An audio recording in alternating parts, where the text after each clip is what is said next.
आलू बैंगन तो आपने बहुत सारे बनाए भी होंगे और बहुत दफ़ा खाए भी होंगे, पर इस तरह के आलू बैंगन आपने ना कभी सुने होंगे और ना ही कभी आपने खाए होंगे। इस रेसिपी को देखने के बाद इंशाल्लाह आप ज़रूर बनाएंगे। बहुत ही क्रीमी सा टेस्ट आएगा इसका, जैसा लगेगा आप कीमे की जो है कीमा आलू खा रहे हैं। चलिए रेसिपी शुरू करते हैं। उससे पहले अस्सलाम वालेकुम वरहमतुल्लाह। एक पैन ले लेंगे और उसमें एक ऑयल 1 कप मैंने ले लिया है। एक पैन में ऑयल गरम कर लेंगे। ऑयल गरम करने के बाद हमने कुछ जो 2 बैंगन थे हमने उसको काट के रखा हुआ था और पानी में डिप करके रखा था ताकि वो काले ना पड़ जाएं। इनको हमने भून लेना है ऑयल के साथ। चलिए इसको भून लेते हैं। हमने इसको तकरीबन 5 से 7 मिनट इसको भूनना है ताकि हमारे बैंगन अच्छी तरह से फ्राई हो जाएं। अब हम इसमें कुछ मसाले ऐड करेंगे। रेड चिली पाउडर मैंने 1 टीस्पून डाल दिया है और इसमें हल्दी पाउडर ½ टीस्पून मैंने ऐड किया है।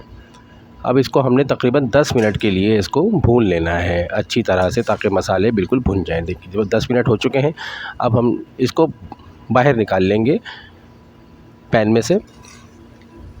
यहाँ पर हमारे सारे काम होने हैं। जो ये आपको ये बैंगन नज़र आ रहे हैं, ये बैंगन आपको नज़र नहीं आएंगे क्योंकि हमने इसको ग्राइंडर में डालकर ग्राइंड करना है। ये जो क्रीमी सा टेक्सचर आया है ना, इसका जो क्रीमी सी हुई है हमारी रेसिपी, ये इन्हीं वजूहात की बिना पे हुई है और मेरे ख़्याल में आपने कभी इससे पहले ऐसा नहीं बनाया होगा। एक टमाटर भी इसमें ऐड कर देंगे और इसको अच्छी तरह से ग्राइंड कर लेंगे।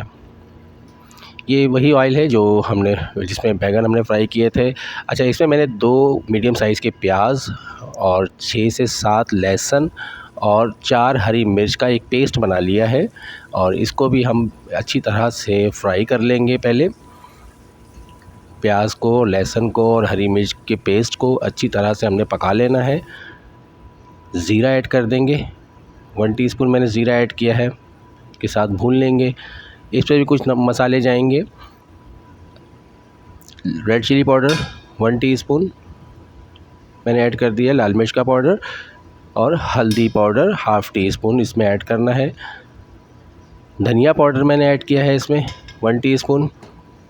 और मसालों को हमने बिल्कुल अच्छी तरह से 4 से 5 मिनट अच्छी तरह से हमने इसको पका लेना है।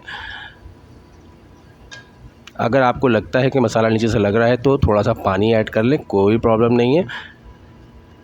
लेकिन भुनाई में कोई कसर नहीं रहनी चाहिए क्योंकि आपकी भुनाई आपके टेस्ट को बताती है। देख सकते हैं बिल्कुल अच्छी तरह से हमारा मसाला बिल्कुल भुन चुका है और ऑयल सेपरेट हो चुका है। अब हम इसमें आलू ऐड कर देंगे। आलू अच्छा मैंने 2 लिए थे दरमियाने साइज़ के।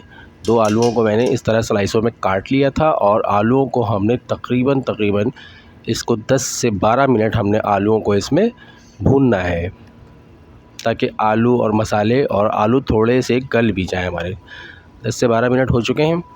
तकरीबन आलू हमारे इस वक्त 60% जो है वो गल चुके हैं। अब ये बैंगन का जो पेस्ट था और टमाटर का वो हमने ग्राइंड कर लिया था, वो सारा हम इसमें डाल देंगे और इसको अच्छी तरह से हमने मिक्स कर देना है।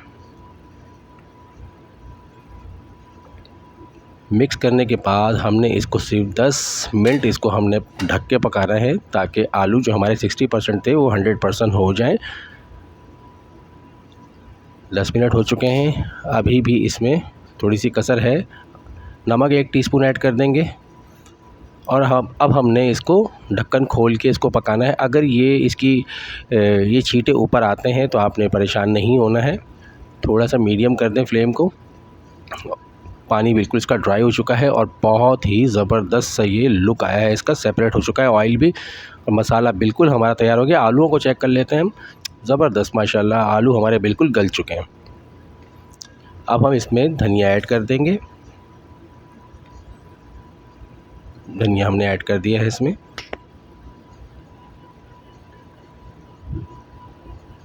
अब इसको हम अच्छी तरह से धनिया के साथ मिक्स कर देंगे। तो देखिए माशाल्लाह सुभान अल्लाह, बहुत ही ज़बरदस्त सी रेसिपी बनके तैयार हुई है ये आलू और बैंगन की। और आप बनाएं इंशाल्लाह बहुत ही टेस्टी लगेगी आपको। आपने इससे पहले कभी नहीं खाई होगी ऐसी आलू बैंगन। तो ये देखिए माशाल्लाह माशाल्लाह बहुत ज़बरदस्त सा लुक आया है। थोड़ा सा गार्निशिंग कर देते हैं इस पर धनिए की। इस तरह से बनाएं और कमेंट सेक्शन में ज़रूर बताइएगा कि ये रेसिपी आपको कैसी लगी। बहुत ज़बरदस्ती रेसिपी है, बहुत यूनिक रेसिपी है। अगर वीडियो अच्छी लगी हो तो इसको लाइक, शेयर और कमेंट ज़रूर करें और कमेंट सेक्शन में ज़रूर बताया करें। और अगर अभी तक आपने मेरे चैनल को सब्सक्राइब नहीं किया है तो प्लीज़ सब्सक्राइब कर लें। इंशाल्लाह मिलते हैं नई वीडियो के साथ।